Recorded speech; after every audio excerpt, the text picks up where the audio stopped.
नमस्कार. आज आपण 15व्या श्लोकाचा अर्थ जाणून घेणार आहोत. भगवंतांनी मायेची दुस्तरता दाखवून आपले भजन करणे म्हणजे त्यातून तळण्याचा उपाय होय असे सांगितले.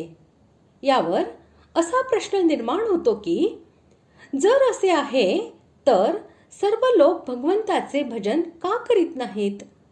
यावर भगवंत म्हणतात, श्लोक 15,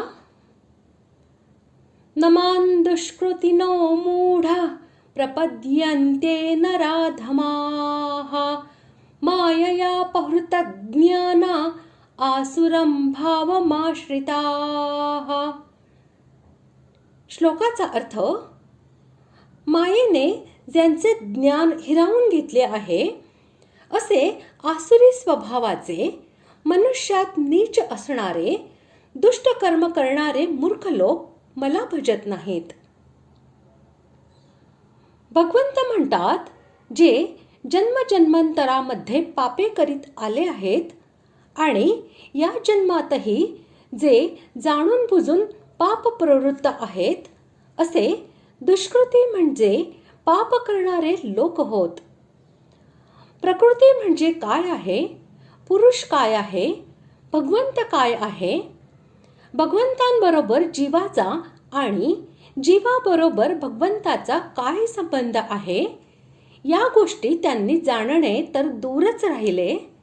ते हेही जाणत नाहीत किंवा जाणून घेऊ इच्छित नाहीत की मनुष्य जन्माचा उद्देश भगवत प्राप्ती हा आहे. भजन हेच मनुष्याचे मुख्य कर्तव्य आहे.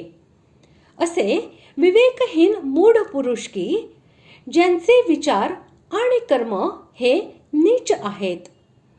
विषयासक्ती, प्रमाद व आळस यांचा जोर असल्यामुळे जे फक्त विषयभोगांमध्ये जीवन गमावत आहेत आणि तेच मिळविण्यासाठी जे निरंतर निंद्य व नीच कर्मे करीत असतात ते नराधम होत.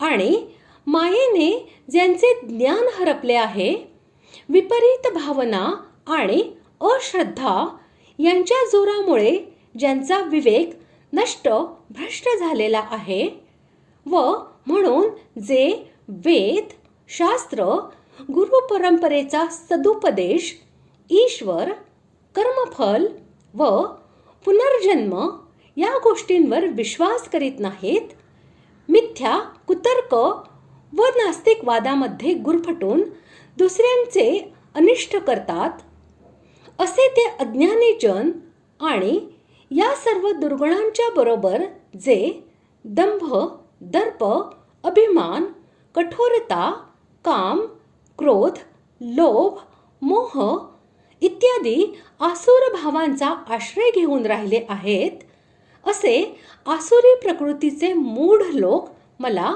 कधीही भजत नाहीत. नराधमा म्हणण्याचे कारण असे आहे की ते दुष्कर्म करणारे आणि मूर्ख मनुष्य पशुपेक्षाही नीच आहेत. पशु तर पशु असूनही आपल्या मर्यादेत राहतात, परंतु हे मनुष्य असूनही आपल्या मर्यादेत राहत नाहीत.